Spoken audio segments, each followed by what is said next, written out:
January 22, 2025. A homeless encampment in Willowbrook, Los Angeles. A crime scene. One victim, Kevin Johnson, 55 years old, former NFL player. Head trauma, stab wounds, homicide. The headlines read, "Former NFL player killed in homeless camp." But the story doesn't end there. Because this brutal murder is only the final chapter of a tragedy that began long before, a tragedy affecting hundreds of players. Kevin Johnson, drafted in the 4th round in 1993, defensive lineman, Philadelphia Eagles, Oakland Raiders, 38 games, 7 sacks, a promising career. Arena Football League champion in 1998, an athlete at the peak of his craft, but also a man paying an invisible price. Today, I'm going to reveal what no one is really saying about this tragic death. Friends said he was likely suffering from CTE, chronic traumatic encephalopathy, 3 letters that explain everything. CTE, a brain disease caused by repeated impacts, invisible on the outside, devastating on the inside. Memory loss, depression, personality changes, aggression, symptoms that turn champions into strangers to their own families. The numbers are terrifying. 91.7% of examined NFL players' brains show signs of CTE, 9 out of 10. Kevin wasn't an exception. He was the norm. From champion to homeless. How is this possible in America? To understand, we must go back to the origin of the problem, a problem the NFL has known about for decades. 1993. Kevin Johnson enters the NFL.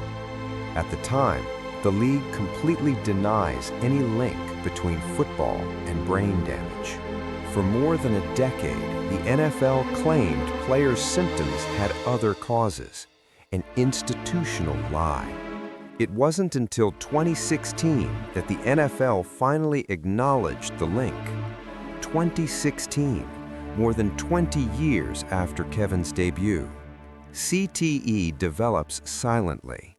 Each impact causes toxic protein buildup in the brain, an irreversible process.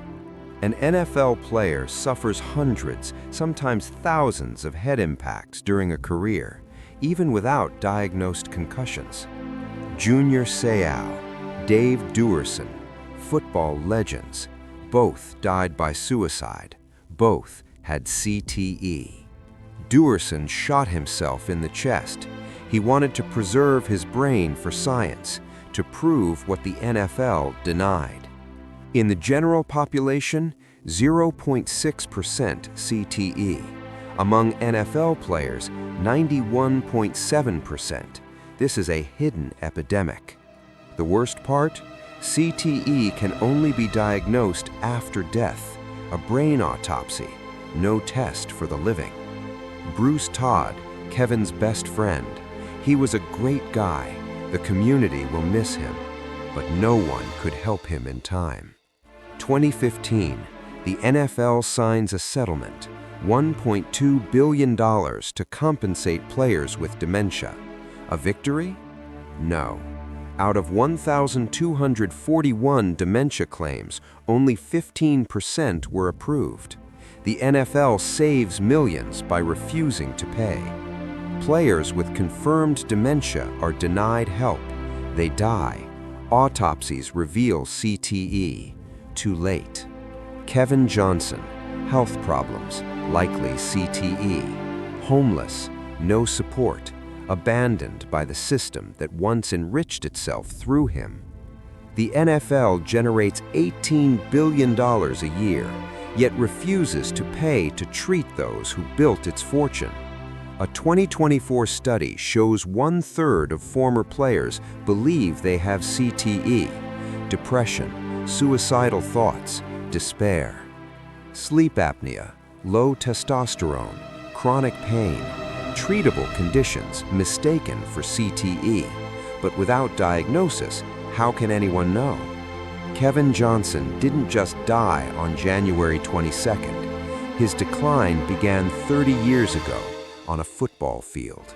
Willowbrook, one of the poorest neighborhoods in LA, East 120th Street. This is where Kevin spent his final days. No close family, no support system. CTE symptoms isolate players. They become strangers. The deadly cycle: brain damage, job loss, relationship breakdowns, homelessness, violence. Kevin followed this path. Homeless encampments are dangerous. Assaults, theft, murders. Kevin wasn't safe. No one is. 30 years ago, Kevin was a champion, admired, celebrated, a model in his Los Angeles community. Today, his body lies in a camp, beaten, stabbed, alone. This is America, abandoning its heroes. Over 230 former players reported suicidal thoughts. 176 were diagnosed with dementia or Alzheimer's. The NFL changed the rules, improved helmets, but nothing can stop the brain from slamming into the skull on impact. Boxing declined once the public understood brain damage. Will football follow the same path? Parents, even former NFL players, now refuse to let their children play football. They know. Bo Jackson, sports legend, said, "If I had known about CTE, I never would have played football." A devastating regret. Every year of football increases CTE risk by 30%. The longer you play, the greater the danger. Families suffer too. They watch loved ones change, become violent, lose memory, stop recognizing them. There is no cure for CTE, no treatment, only symptoms to manage, a battle already lost. Families demand help, real compensation, medical care, but the NFL drags its feet. The 2015 settlement is overseen by a judge, but the criteria are so strict, most claims are rejected. Irv Cross, pioneer broadcaster, diagnosed with dementia, claim denied, died. Autopsy confirmed CTE. Where is justice? Kevin Johnson isn't just a murder victim. He's a victim of a system that profits from broken bodies. Kevin Johnson, born October 30, 1970 in Los Angeles. Died January 22, 2025 in Los Angeles. 55 years old. Too young. The investigation into his murder is ongoing. No suspect identified. Authorities are asking for witnesses. But we know the real culprit. A sport that destroys brains. A league that denies reality. 345 out of 376 NFL players autopsied had CTE, 92%. This is no coincidence, it's an epidemic. Kevin is not alone. Dozens of former players are homeless, sick, forgotten, invisible. Meanwhile, stadiums are full, billions flow, the show goes on, business as usual. What no one says is that every game you watch is built on destroyed brains. If you're a former player or know someone who's suffering, the Concussion Legacy Foundation can help. Don't stay alone. The Boston CTE Center accepts brain donations at no cost. This is how research moves forward.